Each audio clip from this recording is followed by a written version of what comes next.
Hello. Here we go. Hello guys. It is actually July. I had a fantastic June. From a reading perspective, I hit double digits, which I didn't think I'd do at all this year, which is great. I'm very, very proud of myself. I thought today's video we will recap the 10 books that I've read in the last month. At this point, it is middle of July. I am very late, so I'm hoping that I can remember enough about these books to be able to like relay a decent review of them for you. We'll see, but I've got a cup of tea, got a nice cozy candle, and we're going to get stuck in with my journal.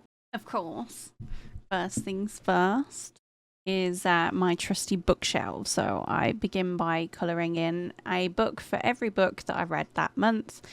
Of course, that is 10. I know. 10 books this month. So as you can see, I'm just going to go ahead and like colour in each book. I tried to, at first I thought, oh, is there a colour scheme that I'm going to go for? And there wasn't. I just pick a colour at random.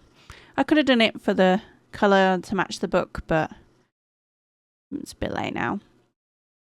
Then I move on to my Kindle page, which is where I list all the books that I've read that month. So I have read Better Than the Movies by Lynn Painter, Powerless, which is part of the Chestnut Spring series by Elsie Silver, Assistant to the Villain, I don't know how to pronounce her name, but Nicole Maehrer? Don't know, I'm really sorry.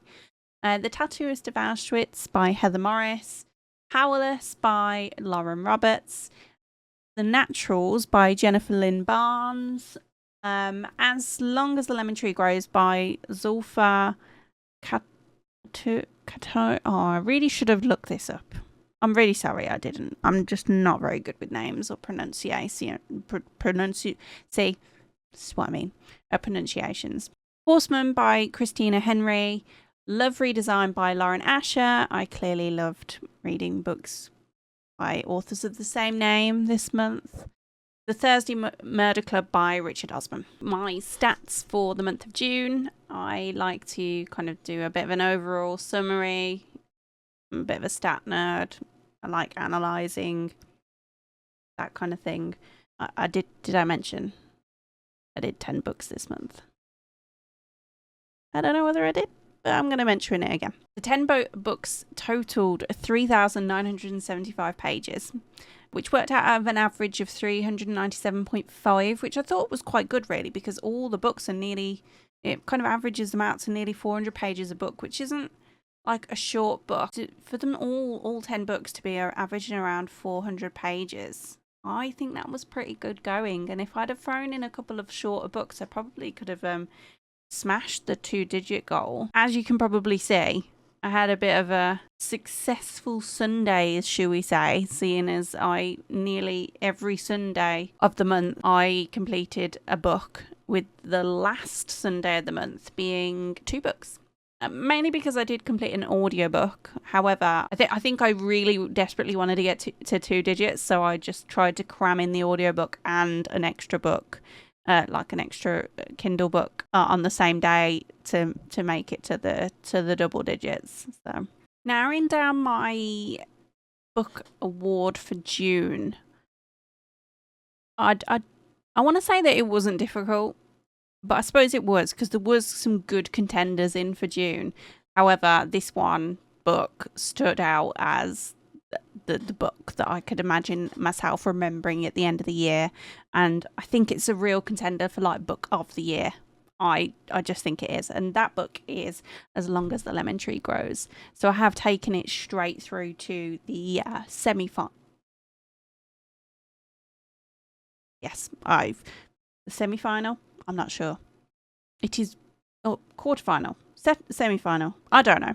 I took it through to the final 4 anyway, which is against Fourth Wing at the moment, and I would already say that it's probably beaten Fourth Wing. I'm not going to say any more than that though, because you'll see what I thought of the book later on. I completed 1 more audiobook this month, which is good news. So I have now completed 2 audiobooks. Yay! I don't know whether I'll do any more. I might try. I've got some I'm doing some traveling over the next couple months. It might be that I'll listen in the car or listen on the plane or by the pool when I can't, by the pool and I'm getting some sunshine. The bingo card is coming along like fabulously and it's doing so well. I'm really, really like, am I halfway through the bingo card? I think I am halfway through the bingo card. Oh yeah, it's not as hard as I thought it was going to be. So my horror book of the year is done and dusted, and I didn't think I was going to do that. I thought that was the one book genre that I was going to struggle with, which was The Horseman by Christina Henry. And I'm not going to give any spoilers away, but yes, I have done a horror, done, dusted. Yeah. I also did a book set in a different country, which is As Long as the Lemon Tree Grows, because it's set in Syria. And I had a recommendation from a friend, which was The Tattooist at Auschwitz. So we did, my friend insisted on me reading it so that we could have a little bit of a discussion about it. And vice versa, I've asked them to read the Lemon Tree book. So I'm hoping they enjoy that, but we'll see. Yeah, and the bingo card's coming along really well, so I'm really pleased with that. I have some ideas for some of the other squares, especially when I go on holiday to Spain in a few weeks' time. I should be able to cross off a couple of those books within the non-fiction, but I have my own little challenge for while I'm in Spain, which I will reveal later on. We didn't have any that I didn't finish. There wasn't really any... That's a lie. There was a book that I really struggled through, but I was really keen to get it done for reasons which I will discuss later. So, yes, I'm really pleased that I didn't stop any books, but I think I could have. Then we went on to book club picks. So we've got 4 books in total outstanding for our next book club, and I did 2 of them this month, one of which was my book club pick, which was Powerless by Lauren Roberts, and then I did my friend's book club pick, which was Christina Henry's Horseman, which I was glad that she picked that because it kind of ticked off my horror bingo card at the same time as doing a book club, so it was actually really useful to get that done. Right then, let's move over to the first book that I read in June. The first book I read in June was Better Than Movies by Lynn Painter. This was kind of like, it felt very rom-com-y, a bit like a vibe of The Princess Diaries, but without the royalty. It was that kind of cutesy romance, and I just loved it. I don't know whether I just read a string of books that were a little bit tougher to get through, and this one just really, I think I just really needed this book in my life at that point. It was so cute. The characters are so sweet, but Liz is a little bit annoying, but then I suppose in a way we do have to have flaws with the characters. But no, it was a really cute romance and I really enjoyed it. And I did give it 5 stars. Whether I'd give it 5 stars now I've sat and thought about it, I probably wouldn't. I'd probably go with a 4. And this is where I'm using kind of Goodreads star ratings right now. And I think next year when I do my reading journal, I will do my own rating system because I want to be able to give half stars and full stars and like quarter stars and all that kind of jazz, because I think this would probably be like 4.5, and I probably shouldn't have given it 5 star, but I did at the time because I really enjoyed it at the time, and it's such a cute, easy, fast read. I flew through it. So if you want something to get yourself out of a book slump and you're a romance or rom-com lover, this is the book for you. Book 2. Book 2 for June, Flawless by Elsie Silver. It's okay. I enjoyed it enough. It was an easy read. I got through it. It's not really very memorable. And going back to, obviously, this is a while now since I've read it. But I can't really tell you that much about the book. Well, I remember bits. I just think the characters are a little flat and they're not that lovable. Like, I didn't really feel that connected to the characters, which I think was half my problem. The story itself felt a little bit far-fetched, a little bit strange. Yeah, I didn't vibe with it. I wanted to like it, and I know a lot of people say this isn't the best one in the series, so I'm going to read some of the other books in the series and see how I get on. However, I don't know. It was okay. It was an alright read. I think it's overrated. And as you can see in the video, I did accidentally rate it a 4-star, and I realised I actually rated it 3-star.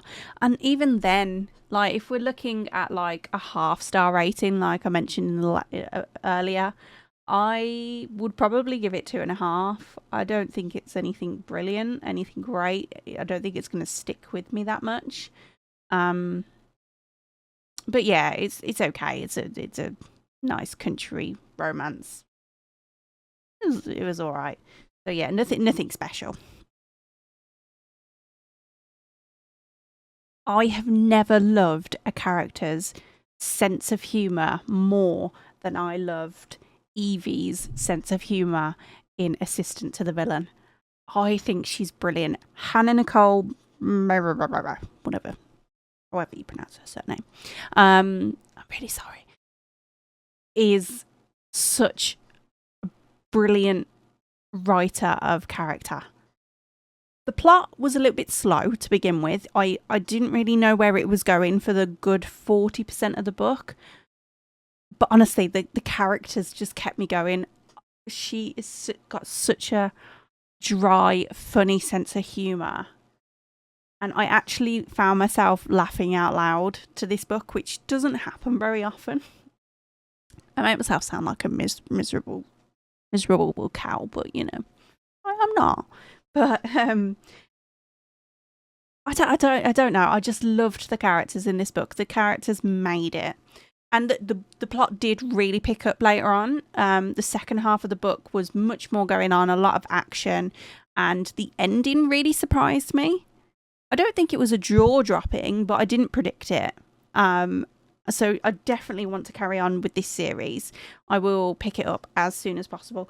The whole setting, the idea that we like fall in love with characters that are obviously bad characters is a really interesting concept. Like you root for the villain here, and I assume later in the series the villain will actually turn into the hero type of thing, and they'll bring it in that there's a reason why he's actually quite a good person, blah blah blah. I assume, but so far, so like there is obviously a reason why he's doing it, and I understand that reason, but it's a really interesting concept to follow the villain in the story, and yeah, they're doing all these bad things, they're murdering, blah blah blah blah, but you still love them. Like I gave this 5-star. I loved this book. I really enjoyed it, and I'm glad, because at the moment I'm really struggling with a lot of fantasy books. I used to really love fantasy fiction and all that when I was younger, and I've really drifted away from it, and this kind of redeemed the fantasy genre for me, and I hope to find more books like this, and I hope the second book in the series lives up to the first. That's all I can say about this book. Thank you, Hannah Nicole. A friend of mine recommended The Tattooist of Auschwitz to me, and obviously I've heard about this. There's a TV series about this book now, so I knew about it. I'd never really thought to read it, which I don't really know why. Probably because I don't really read much. I don't read a lot of books that are like based on actual events and stuff like that, but I am glad I read it. It definitely... I enjoyed reading the book, and it was very eye-opening. It was really interesting to see, like, to almost like have an internal conflict about the book. So there's part of you that's like, oh my gosh, I can't believe they did that. I could never do that. I would never do that, blah, blah, blah. But at the same time, you can't put yourself in their shoes. You can't, you haven't been put up against your own survival instinct. And I think that for me was very eye-opening when you're reading the book, and it was the romance in it was lovely. It was nice to see that evolve. I think the last kind of 10-15% of the book really felt detached from the rest of the story. Like, it felt like it probably could have ended 15% earlier. It was a little bit like, I don't really know. I know it's based on like not true story, true events and stuff like that. So these kind of things happen, and they do show that, and they show how. I don't want to spoil the book for anyone that hasn't read it, but what happens in that situation. It just felt like the last probably 10-15% of the book was a different book in a way.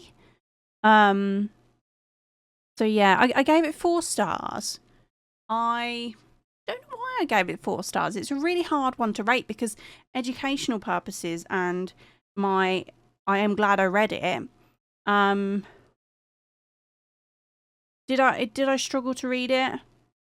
It was a little bit of a slower read than usual. It wasn't like I couldn't put it down kind of book, which is why I didn't give it a 5 stars, I think. But yeah, I definitely recommend people giving this book a go, and I shall be trying out the TV series at some point in the near future as well. I subjected book club to a TikTok trend, Powerless by Lauren Roberts. Felt like a Hunger Games knockoff.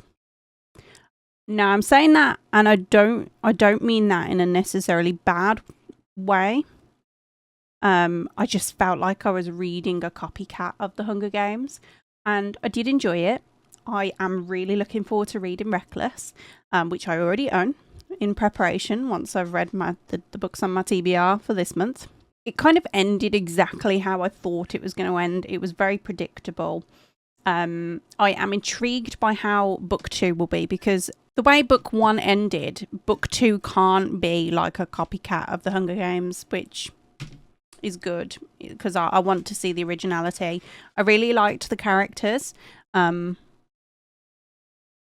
don't think there's really much more for me to say other than that. It was definitely that, with the assistant to the villain, is kind of making me feel a bit more confident about fantasy books at the moment, and I am really looking forward to see how both of those series progress. Definitely looking forward to the second one in the series. I didn't quite give it a 5-star, although I did find it difficult to put the book down. The first kind of few chapters, it actually gave me a little bit of Aladdin vibes. That is the initial thing that I went to, which I really liked, and it's kind of making me want to read some kind of Disney retellings. So it's definitely had an effect on me, this book. Yeah, definitely. Now just picture this. At this point, I've read Assistant to the Villain, The Tattooist of Auschwitz, and Powerless. All very dark themed books. Or just hard-going books. With not super positive. So I thought to myself, I want to read something nice and easy going. Why I chose a murder mystery, I don't know, but it did the job. So the next one that I read was The Naturals by Jennifer Lynn Barnes. This book's been out for a while, I believe. Been out since 2013, actually, and I really enjoyed this series. I just didn't realise how much I really needed like a little bit of a love triangle young adult book, and I like the concept. I love a murder mystery. I thought it was a bit predictable, the ending of the book, but it's really set the series up to be really quite fun. It was a fun read. I flew through it. I stayed up in the night trying to get it finished because I enjoyed it that much. I probably going to get some backlash for this, for people that are Team Dean. But I don't get the love of Team Dean. I don't know why people are Team Dean. I mean, what has he shown? They had a kiss and they felt something. He hasn't done anything to suggest that he's just been nice to her. I don't get the Team Dean thing, and I'm hoping that if it is going to go down Team Dean, then there's drastic changes in book 2. But yeah, I don't get that. I'm definitely Team Michael in this case. But if you need something fun and quick to read, this one definitely. I'm really looking forward to reading the second one in the series. I don't know when I'm going to get time to. At this rate, I think I need to do a whole vlogging series on finishing, not vlogging series, a vlogging video on finishing or at least getting to book 2 in some series that I'm reading. We've got The Naturals, we've got Powerless, we've got Flawless, we've got Assistant to the Villain. All of these are like series that I've started and I haven't finished, and I've got a new video idea, guys. That is what I'm gonna have to do next. I'm gonna have to try and finish series that I've already read.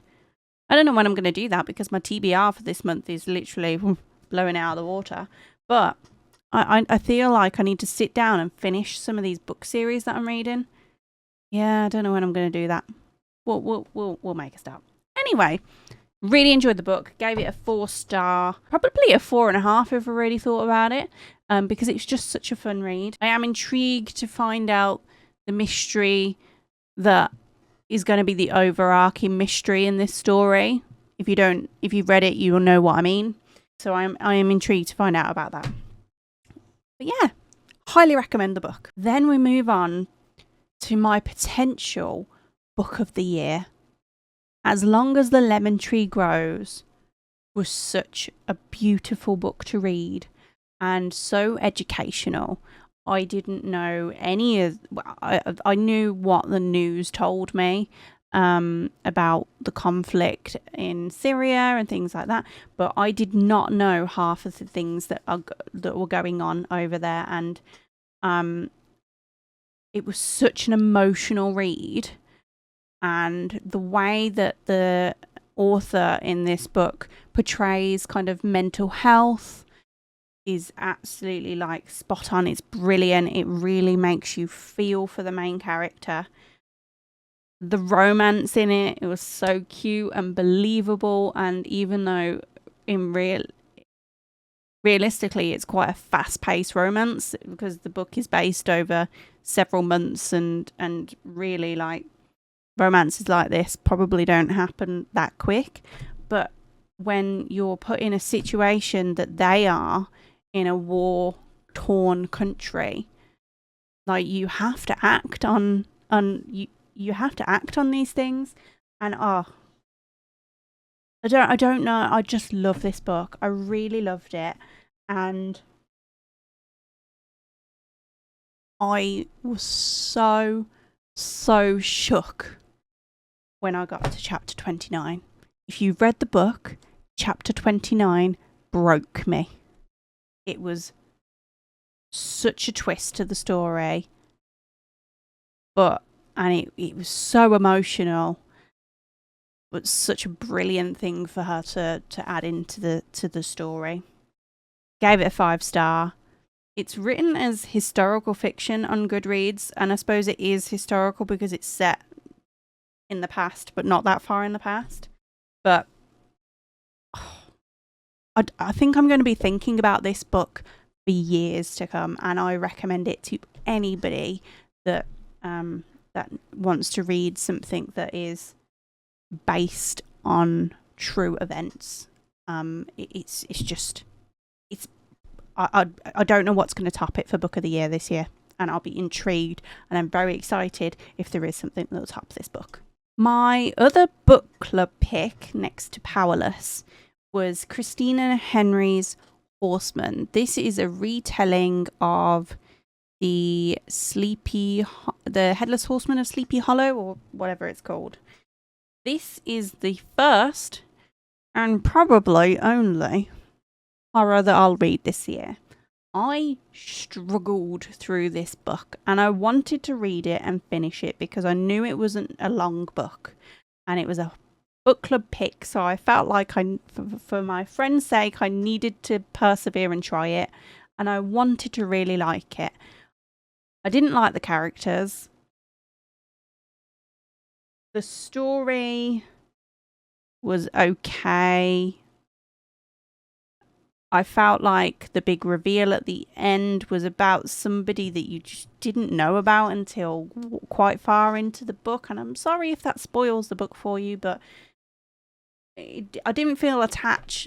When there's a big reveal at the end, I want to have a real emotional reaction to it because I want to have been built up to really either love or hate or I just want to be shook when I find out what the cause is, who it is, or whatever.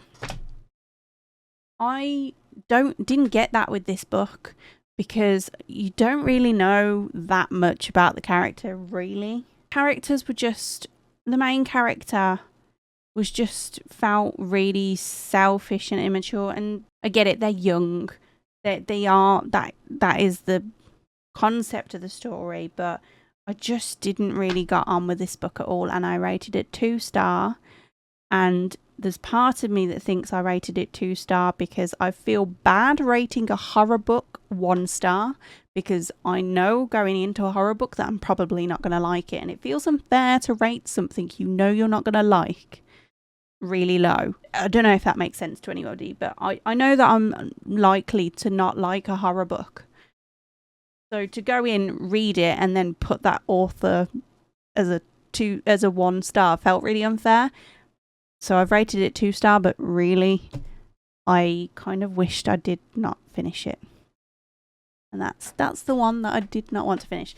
And if anybody has any recommendations for horror books that you think I could really enjoy, I would be really intrigued for you to pop them in the comments because I do want to find a horror book that I would like. It's a whole other genre out there that I can experience that I just need to know where to go with it. Love Redesigned by Lauren Asher is the first book in the Lakefront Billionaires series, and I've heard a lot about it. There's been a lot of people are talking about it.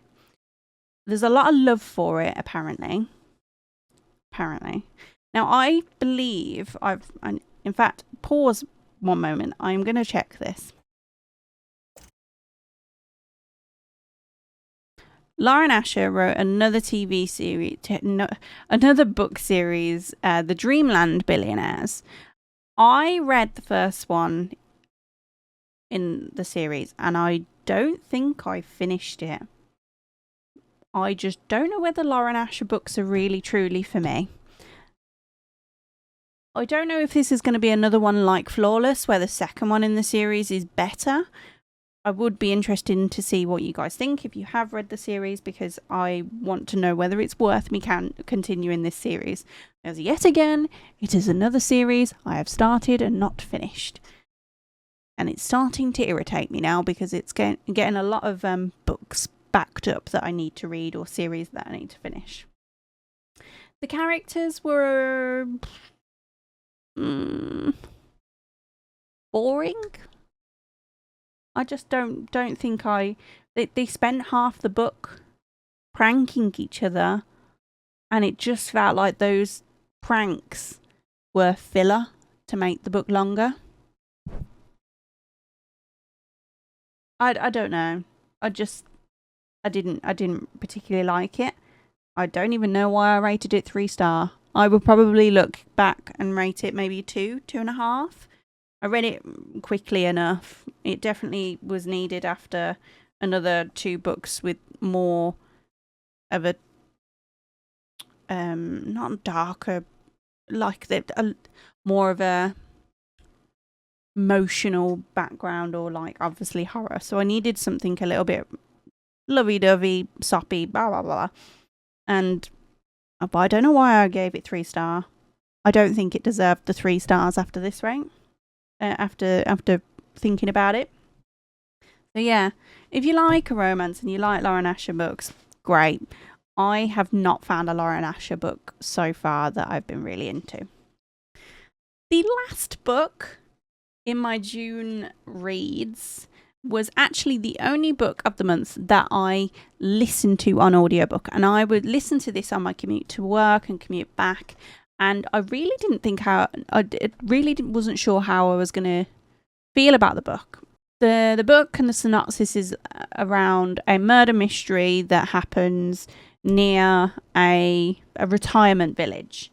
So there's several points of view from the 4 members of the Thursday Murder Club, and then you get the 2 members of the police force that are involved with the murders, and then you get a couple of other suspects and stuff. So there is a lot going on, and that is probably one criticism of the book is at one point there's a lot going on. There's a lot of there's actually 3 different things, different concepts that they're looking at, and I get where the story's going, and that these are probably 3 things that are crucial to the story, but it just felt like a lot, and I don't know whether the plot could have been a little bit simpler and still got the same effect from the book. The characters were hilarious. I just loved how like Elizabeth and Joyce were just like, I loved their sense of humor and the approach to kind of like, or an older person, and they're like, the way they're learning kind of technology and stuff like that. I actually laughed quite a lot out loud at this, and I did listen to it on audiobook, which was lovely because I could just listen while I drove into work, and I did find myself really, really entertained by the book. I just think maybe the plot was a little bit more complicated than it needed to be, and it could have been a lot simpler. But I do recommend it, and another series I've started, and I think it would be really I do think I will listen to some more in this series if they're available on Spotify to listen to for free on my premium. I think it actually helped that I listened to it on audio. I think if I was reading it in a like reading format, I don't know whether I'd have enjoyed it as much, but the kind of the voice actor, is that, I don't know how the voice actor that read the book was just really good, and I did really enjoy listening to it, this one. And I think that's where I'm going with the audiobooks a lot, because I find that I am enjoying books that I wouldn't usually read by listening to them instead of reading them, which is a nice thing to accomplish, and to have opened up a whole new realm of books for me. Ow. But yeah, that is all the books that I've read in June. I'm really pleased with myself. I've read a real mix of books this month, and I'm really looking forward to, obviously, the books that I've got for July. I've already done the picks. I already know what I'm reading for July. I'm hoping that I'll get a chance to throw in a couple more and hit double digits again. But I have got a really busy July outside of the reading world, so it will depend on how that goes. But if anybody has any recommendations based on the books that I've read this month, and how you see what kind of books I enjoy and what kind of themes that I like from these books, then please pop them in the comments below, because I do want to keep adding to my want to read in Goodreads, because that is what the basis of my prompt picks are for my TBRs each month.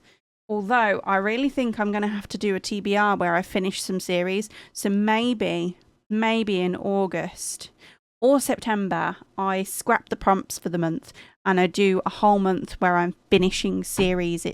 That's a word, guys. Finishing series, or at least getting another book in the series finished. I think that could be something that I probably need to do. But yeah, if you really enjoyed this video, please give it a thumbs up and subscribe to my channel, and I will see you again next time, guys. See you later. Bye.